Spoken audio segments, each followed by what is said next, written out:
देखो last class में हमने लीवर की एनाटॉमी कंप्लीट की थी, है ना। अब उसके बाद लीवर से ही मतलब कि एसोसिएटेड ऑर्गन में आता है ना gall bladder. But gall bladder से भी पहले थोड़ा सा उसका एक्स्ट्रा हेपेटिक बिलियरी एपरेटस छोटा सा टॉपिक है, इसके बारे में भी थोड़ा सा हम लोग जानते हैं, फिर then proper gall bladder start करेंगे।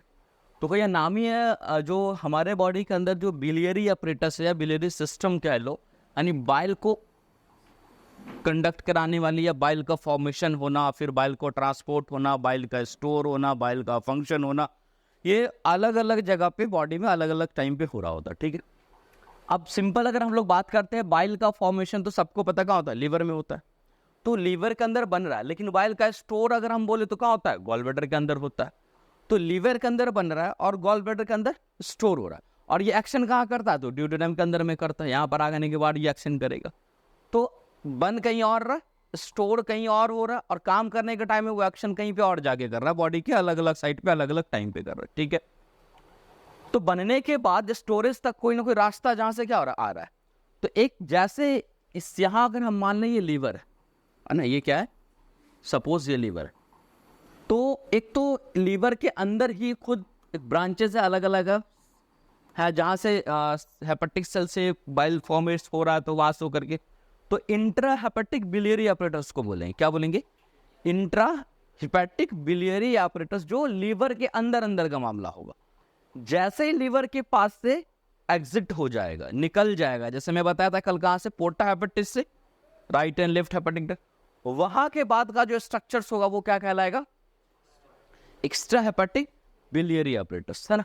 तो अब एक्स्ट्रा हेपेटिक बिलियरी एपरेटस में क्या चीज आता है, तो यहाँ हम लोग देखते हैं। तो extra hepatic biliary apparatus basically काम क्या है इसका, receive the bile from the liver. इसका काम क्या है कि बाइल को रिसीव करता कहाँ से, लीवर से जो बाइल आ रहा है उसको ये आसानी से रिसीव करने का काम करता, पहला चीज हो गया, ठीक है। उसके बाद रिसीव करके कहता है स्टोरेज करता है, और स्टोरेज के साथ साथ हम लोग देखेंगे concentrate in on a gall bladder. एक चीज ये होता है कि गॉल ब्लैडर के अंदर में जब यहाँ पर बाइल आता है, तो यहाँ के बाइल और जो लीवर से ये बन के निकला, दोनों के कंसंट्रेशन में थोड़ा डिफरेंस होता है। मतलब कंसंट्रेशन इन सिंपल समझने की कोशिश करो तो गाढ़ापन के अंदर है ना, क्योंकि यहाँ पर आ गया थोड़ा सा कंसंट्रेट होता, कुछ वाटर है, कुछ इलेक्ट्रोलाइट है, रीअब्जॉर्ब होता है, तो उसके वजह से कंसंट्रेशन के बाइल की में चेंजेस आता। तो जीबी का एक काम तो समझ में आया कि स्टोर भी करता है और उसके कंसंट्रेशन में भी थोड़ा बहुत चेंजेस गॉल ब्लैडर लाने का काम करता है, ठीक है।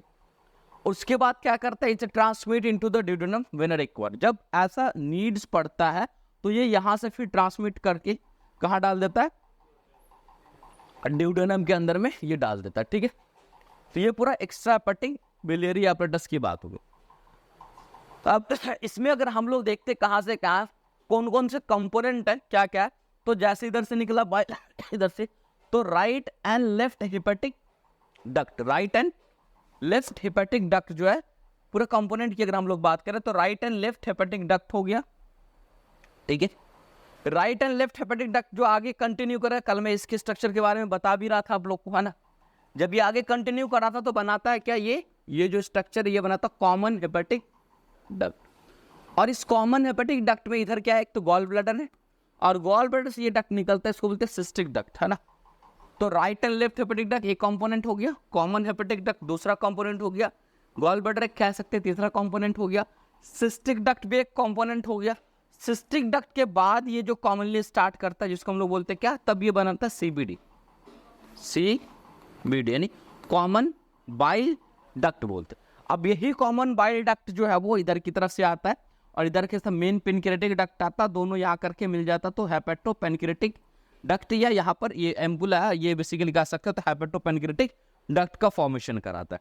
और देन ये ओपन हो जाता है किसके अंदर में, ड्यूडेनम के अंदर में, मेजर ड्यूडेनल पैपिला के पास, याद भी होगा ना जब हम ओपनिंग बता रहे थे, हाँ, तो उसी के सराउंडिंग में आप देखने को मिलता है। तो ये जो पूरा एक तरह का जो है वो एक्स्ट्रा हेपेटिक बिलियरी एपरेटस में आता है, इस तरह से चीजें इनिशिएट करता है, ठीक है। तो कल को कोई पूछे कि एक्स्ट्रा हेपेटिक एपरेटस में क्या क्या कंपोनेंट है, right and left hepatic duct हो गया, कॉमन हेपेटिक डक्ट हो गया, गॉल ब्लैडर हो गया, सिस्टिक डक्ट हो गया, और बाइल डक्ट मतलब कॉमन बाइल डक्ट, सीबीडी की बात हो रही है, वो इसके अंदर में उठेगा, ठीक है।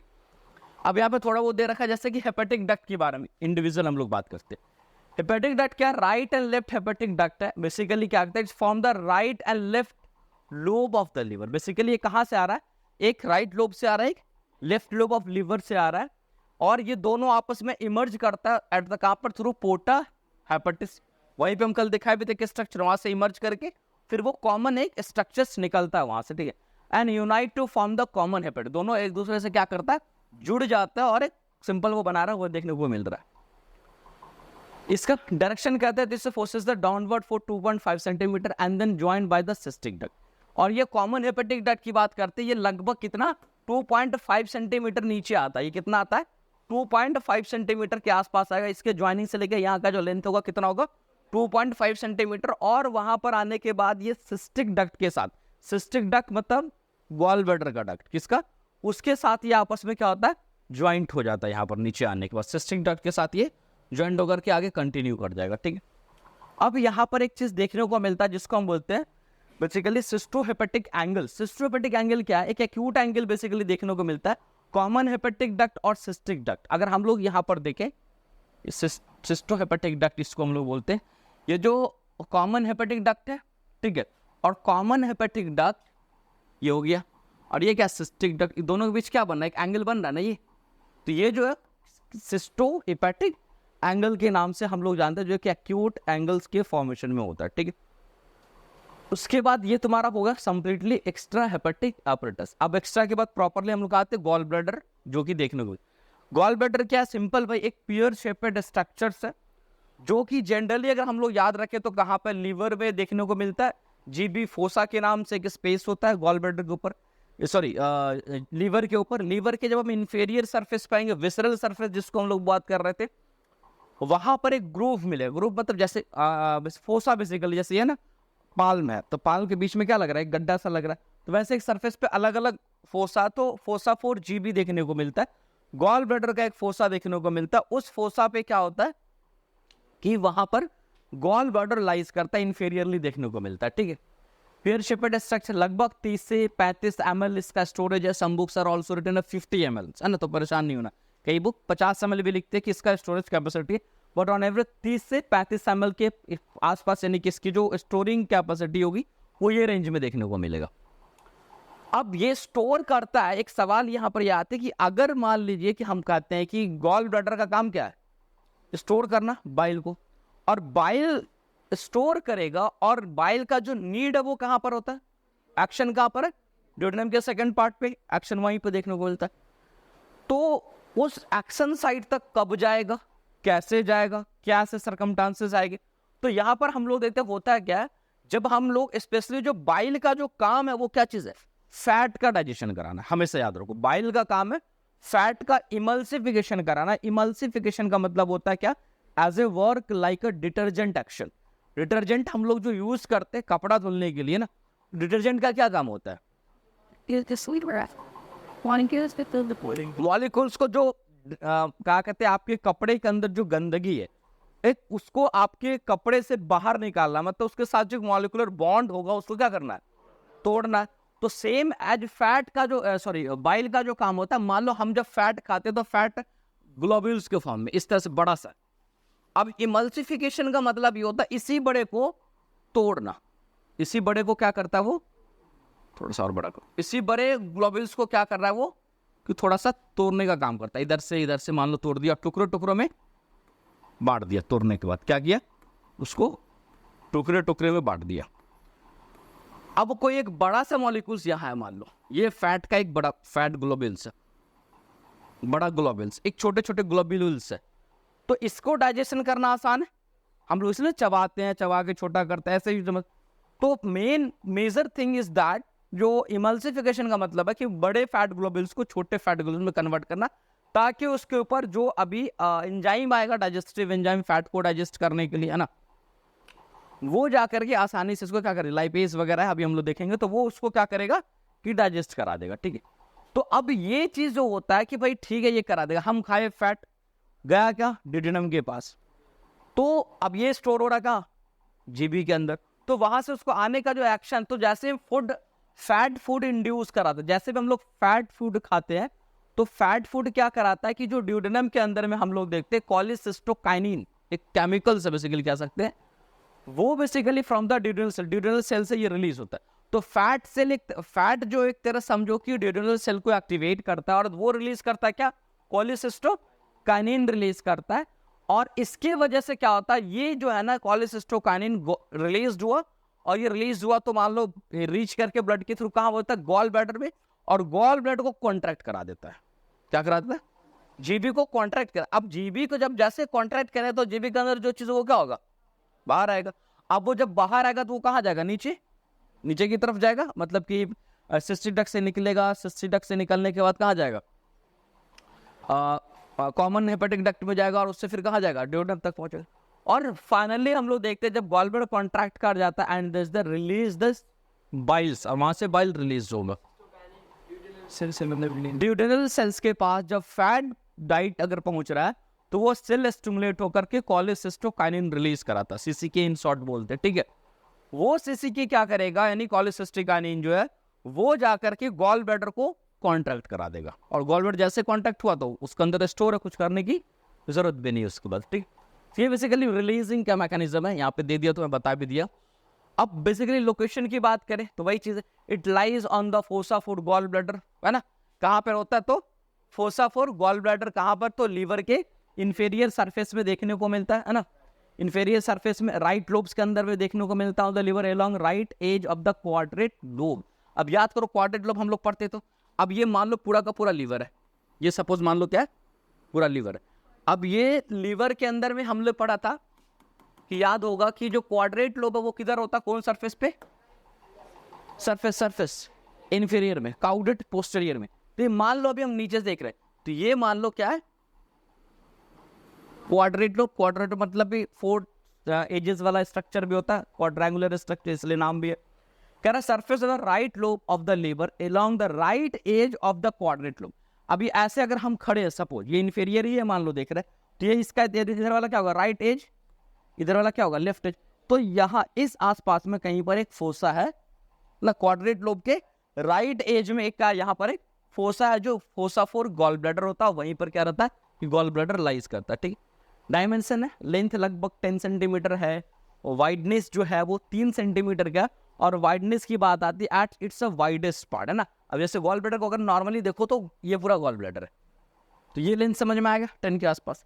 लेकिन अब जो हम कह रहे हैं वाइडनेस, तो ये भी वाइडनेस है, ये भी वाइड है, तो जहाँ पे सबसे ज्यादा होगा उसको, वैसे भी रूल से ही कहीं भी इस तरह के कोई भी स्ट्रक्चर है, अगर हम उसकी वाइडनेस पर रहे कि भाई इसकी जो चौड़ाई है वो इतना सेंटीमीटर है, तो इसका मतलब यही होता है कि उसके सबसे ज्यादा, जहां पर सबसे ज्यादा जो मेजरमेंट है, वाइडेस्ट पार्ट है, उसी को हम लोग काउंट कर रहे हैं। ये अंडरस्टूड रहेगा हमेशा।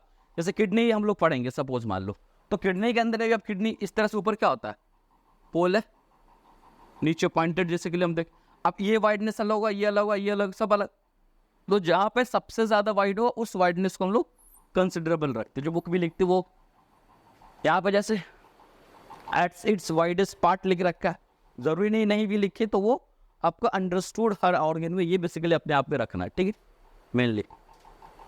अब पूरे गॉल ब्लैडर को इन शॉर्ट अगर हम लोग देखें तो 3 पार्ट में डिवाइड किया जाता है, the fundus of gall bladder, body and neck of the gall bladder, है ना। क्या करते 3 डिवीजन यहाँ पे हम लोग देख रहे हैं, तो वो दिख रहा है, ये लीवर का है, इंफीरियर मार्जिन करके दिखा है, वहां पे से हटा करके थोड़ा सा। अब यहाँ पूरा ये सिस्टिक डक्ट को भी हटा दो, सिर्फ गॉल ब्लैडर की बात कर रहे हैं। इस गॉल ब्लैडर में पहला पार्ट हम लोग देखते हैं, यहाँ पर जो गॉल ब्लैडर है ना, तो ये जो एरिया है बेसिकली ये कह सकते हैं this is a neck of the gall bladder. Rest part जो इधर बच गया वो क्या है, बॉडी ऑफ गॉल ब्लैडर, और ये एज तरह से dome shape, this is the fundus of gall bladder, है ना। और नॉर्मली स्कैन में जब हम लोग देखते हैं या लीवर का कोई इमेज पिक्चर दिखता है, नीचे से ऐसा लगता है लीवर के नीचे ऐसे कुछ निकला हुआ स्ट्रक्चर्स है, तो सिर्फ फंडस ऑफ गॉल ब्लैडर दिखता है ना। बाकी पूरी तरह से इंफीरियर में अटैच है, नीचे जो दिखता है वो क्या दिखता है, fundus of gall bladder generally देखने को मिलता है, ठीक है। अब यहाँ पर हम लोग देखते हैं एक करके फंडस की बात करते हैं, है ना। तो फंडस क्या है, एक्सपेंडेड ब्लाइंड इंड, है ना। क्या है, एक तो ब्लाइंड इंड मतलब कि एक इंड होता है कि पॉइंटेड इंड, है ना।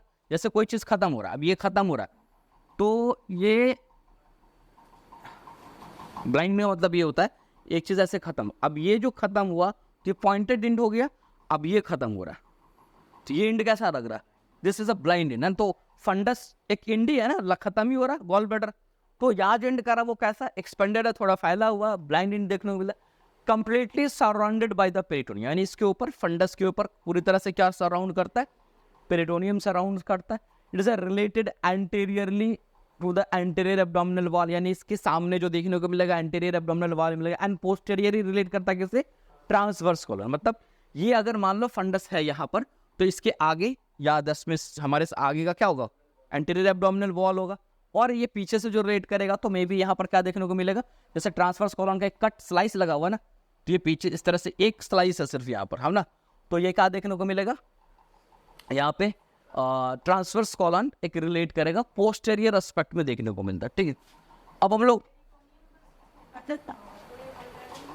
Entire the completely surrounded by the peritoneum, ये जो पूरा का तुम देख रहे हो ना, ये जो आगे भी ऐसा नहीं कि सिर्फ फंडस में ही है, बट यहाँ पे हम फंडस सिर्फ पढ़ रहे हैं, उसकी हम बात कर रहे हैं। ठीक है, तो फंडस को क्या कर रखा, सराउंड कर रखा, डर गया भाई। ठीक है, चलो अब बॉडी के बारे में हम लोग बात करते हैं, तो बॉडी के बारे में it is a directed upward backward, यानी बॉडी जो है वो कंप्लीटली क्या है, मान लो ये नीचे का इंडा फंडस रेस्ट पार्ट अबंड, तो लीवर के नीचे में है इंफीरियर सरफेस पे, तो कह रहा है जो बॉडी होगा, this body is directed toward the upward और क्या backward and to the left to join the neck. अब यानी कि इंफीरियर सरफेस में बॉडी जो है ऊपर की तरफ भी जा रहा है, ऊपर की तरफ भी जा रहा है, अपवर्ड भी जा रहा है और बैकवर्ड भी आ रहा है। मतलब एक होता है कि सीधा अपवर्ड जा रहा तो ऐसे हो सकता था, या अपवर्ड जाते हुए सीधा लेफ्ट जा रहा तो ऐसे भी जा सकता, लेकिन इस डायमेंशन में मतलब ये इसलिए तो ऐसे है लीवर, तो ये ऊपर से मान लो ऐसे लीवर, ये फंडस नॉर्मली तुमको दिख जाता है ना इमेजेस वगैरह में, तो ये इस तरह से कवर, तो ये ऊपर की तरफ जा रहा है और थोड़ा सा पीछे की तरफ जा रहा है, और लेफ्ट की तरफ जाते हुए मान ली यहाँ पे ये पॉइंट है जिसको नेक के साथ वो क्या करता है, ज्वाइन करता है नेक के साथ at the right end of the porta hepatis. कहाँ पे करता है, नेक के साथ join at the right end of porta hepatis. Porta hepatis क्या है, कल मैंने बताया भी था लास्ट क्लास में ना, तो पोर्टा हेपेटिस क्या, तो सेम चीज अगर तुम देखो यहाँ पर, तो दिस इज अ पोर्टा हेपेटिस, और ये क्या गॉल ब्लैडर है, तो गॉल ब्लैडर का ये नीचे वाला फंडस, ये ऊपर वाला क्या है बॉडी, और ये राइट एंड, अब ये लीवर का उल्टा है, पीछे से देख रहे हैं ना, अब नीचे से बेसिकली देख, ये लीवर का ये छोटा वाला लोब है ना, लेफ्ट लोब है, तो इधर ऐसे घुमा, मतलब हम क्या पीछे से देख रहे हैं, या एक्चुअली ये तो नीचे का स्ट्रक्चर, इसी को हम ऐसे पलट देंगे तो यही राइट साइड आ जाएगा ना, ये समझ रहे हो ना। तो ये जो इंड होगा वो कैसा यहाँ पर देखने को मिल रहा है, जैसे right lobe of the liver होगा तो राइट इंड हो गया, ये पोर्टा हेपेटिस का पूरा स्ट्रक्चर हो गया। ठीक है, तो यहाँ पर जाकर के इस पॉइंट पे जाकर के क्या हो रहा है, गॉल ब्लैडर का जो बॉडी है वो टर्मिनेट्स कर रहा है बेसिकली, है ना, कहाँ टर्मिनेट कर रहा है, तो right end of porta hepatis के पास ये जाकर के at the right end of the porta hepatis. ठीक है, कह रहा है it's upper surface is related directly to the liver, यानी ऊपर का जो सरफेस होगा वो अटैच्ड ही होता है लीवर के साथ, लीवर के साथ होता है, एंड इट्स अ वाइड या डिवाइड ऑफ द पेरिटोनियम, मतलब वहां पर कोई पेरिटोनियम नहीं देखने को मिलता है, यानी कौन सा सरफेस यहाँ पर जो अपर सरफेस, उसके बाद जो lower basically under surface covered by peritoneum, यानी उसके बाद जैसे ये मान लो ये लीवर में अटैच्ड है, तो जितना पार्ट ये फिक्स है उतना पार्ट के साथ जो टच में है वो उसमें कोई पेरिटोनियम नहीं है, बट रेस्ट पार्ट जो होगा वो रेस्ट पार्ट में क्या मिलेगा, पेरिटोनियम मिलेगा। तो मतलब they are not completely surrounded by peritoneum, है ना। फंडस क्या था, completely surrounded by peritoneum, but body of the gall bladder is not completely surrounded by peritoneum. तो ये अटैच्ड होता है रेस्ट सरफेस जो कह लो अपर सरफेस है, ऊपर का जो सरफेस है वो लीवर के पैरेन्काइमा समझ लो, एक तरह से लीवर का जो स्ट्रक्चर है वहां पर उसके साथ वो कंप्लीटली अटैच है, इसलिए जब जीवी ऑपरेट करते हैं तो बहुत आराम से उसके हटाना पड़ता है लीवर के से जो अटैचमेंट होता है इसको, है ना।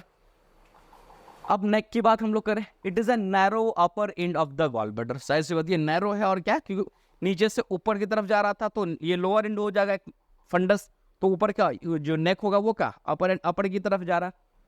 तो कह रहा है कि जो नेक है वो क्या नैरो, नेक तो नेचुरली कहीं भी नेक होगा तो वो क्या कह सकते हैं हम, नैरो ही कहेंगे रिलेटिवली बात करें तो वो नैरो है upper end of the gall bladder.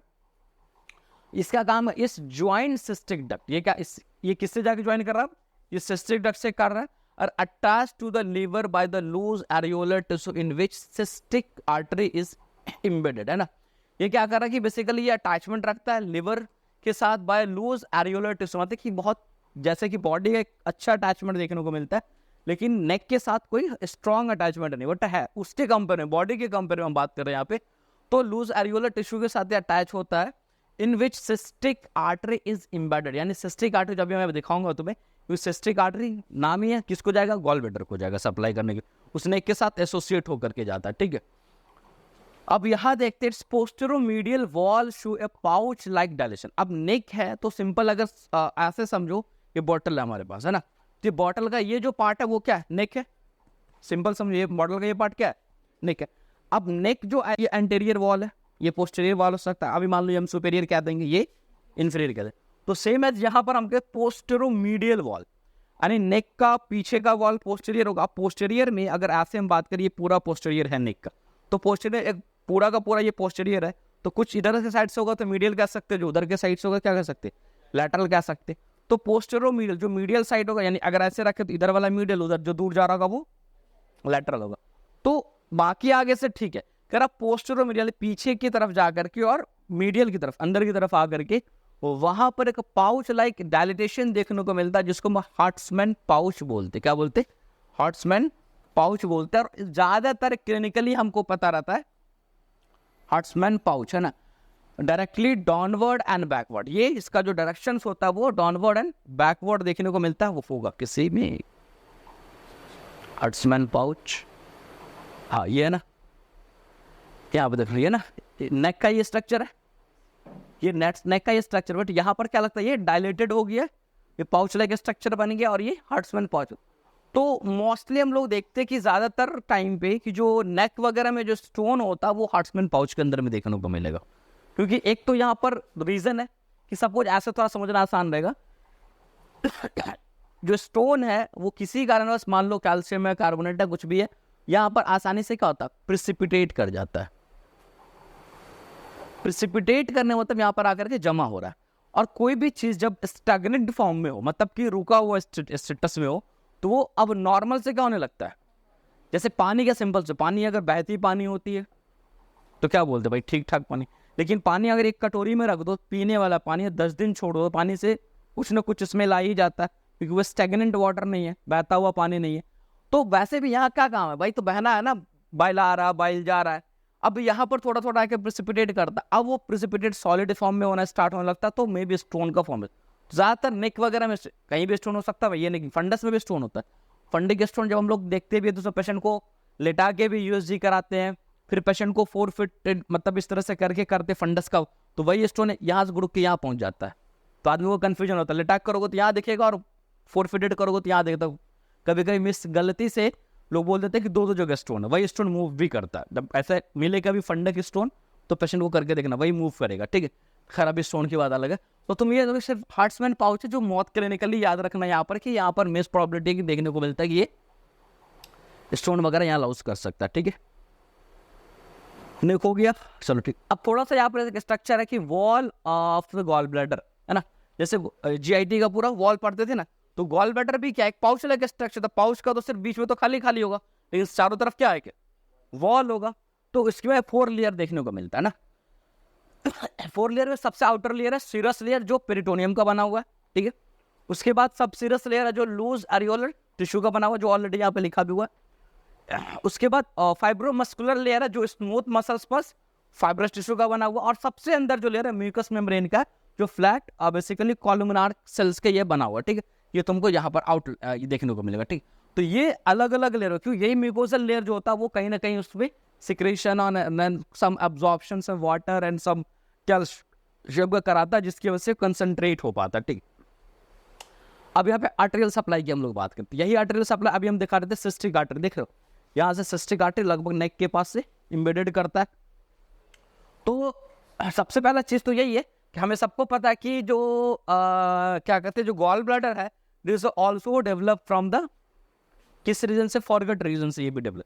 Forgot ये गट ऑर्गन नहीं है, but it's also raise from the, arises from the, कहाँ से निकला हुआ, तो फॉरगट रीजन से ही निकला। तो सप्लाई कहीं ना कहीं कहाँ से आएगा, सीलियर ट्रंक से ही आएगा। अब तुम देखो यहाँ पर सिंपली देख ले कि supply bye the cystic artery किससे होगी, cystic, it is a branch of the right hepatic artery.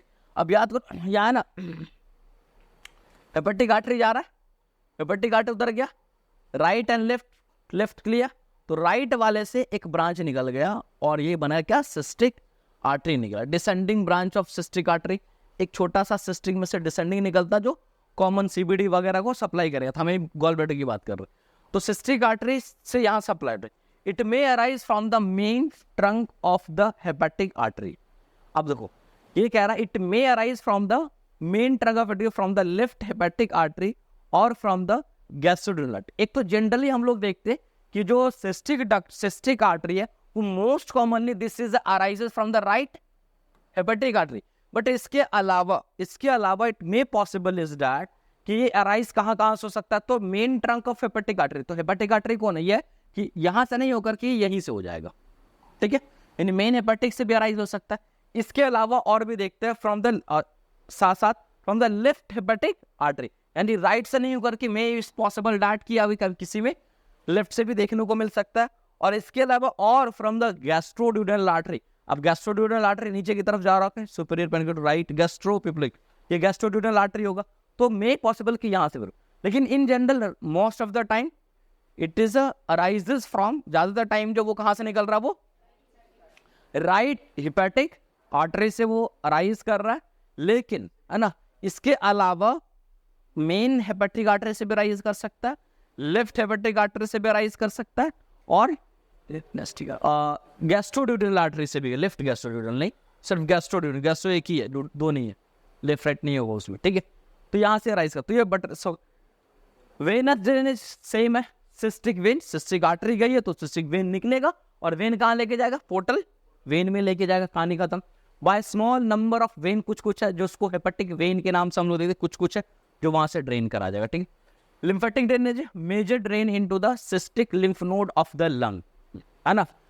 Basically हम लोग देखते हैं यहाँ पर जो सिस्टिक लिम्फ नोड देखने को मिलता है इन क्लॉट्स ट्रायंगल। अच्छा, लेंस यहाँ पे लिखा हुआ तो इसको बोलते हैं क्लॉट्स ट्रायंगल, वही बोलते हैं जो अभी हम तो हेपेटो क्या कहते हैं, हेपेटो सिस्टिक क्या कहते हैं कि एंगल जो बता रहे वो क्लॉट्स ट्रायंगल है ना, तो उसको क्लॉट्स ट्रायंगल भी हम लोग बोलते हैं। तो क्लॉट्स ट्रायंगल के रीजन में यहाँ पर कुछ ये जो है ना, ये क्लॉट्स ट्रायंगल, तो इस रीजन में भी कुछ ना कुछ का देखने को मिलेगा, क्या कहते हैं कि सॉरी नोड्स देखने को मिलेगा, जो बेसिकली यहाँ से क्या करेगा, ड्रेन कराएगा, ठीक है। उसको nodes at the upper side of the bile duct के जो upper side drain into the celiac group of the lymph node, कुछ सीलियक ग्रुप का कुछ लिम्फ नोड्स है, वहां पर जाकर के ड्रेन करके कहानी खत्म हो जाएगा। Some lymph vessel directly communicate with the subscapular lymph vessels of the liver, है ना। कुछ है कुछ वेसल्स यहाँ से हम लोग देखते निकलता जो डायरेक्टली कम्युनिकेट करता subscapular lymph vessels of the liver, कुछ लिम्फ वेसल्स लिवर का जिसको सब एस्केपुलर के नेम से हम लोग जानते हैं उसके साथ भी कम्युनिकेट करता है, ठीक है। उसके अलावा अगर हम लोग देखें यहाँ पे लास्ट, हाँ, तो नर्व सप्लाई आता है ना। तो नर्व सप्लाई में अगर हम लोग बात करें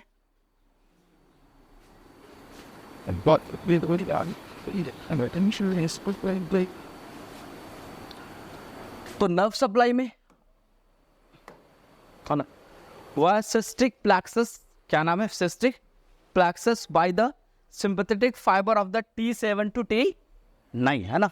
क्या है, निकलता कहाँ से, तो वाया सिस्टिक प्लेक्सस से निकलेगा, किसके थ्रू होगा, तो सिंपैथेटिक फाइबर होगा वहां का, और कहाँ से राइज कर रहा, तो वो T7 से लेकर के T9, T7 T9 समझ लो, यानी कि थोरासिक T से लेकर 7 से लेकर के नर्व से लेकर के थोरासिक 9 तक से राइज होगा सिस्टिक प्लेक्सस होकर के।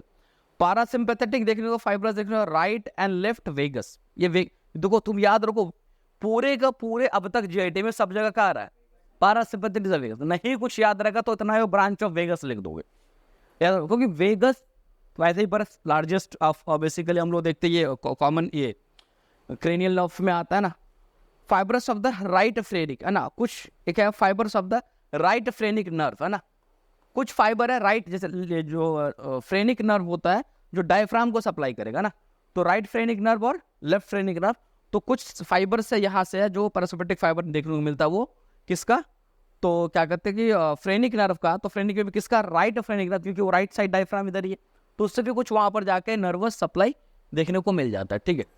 तो ये तुम्हारा क्या होगा, कंप्लीटली गॉल ब्लैडर की एनाटॉमी हो गई, एक्स्ट्राहेपेटिक बिलियरी apparatus भी हो गया, तो गॉल ब्लैडर की कहानी हो गई आपकी खत्म। इसके बाद हम लोग कोई दूसरा स्टार्ट करेंगे, यहाँ तक कोई डाउट, कोई क्वेश्चंस?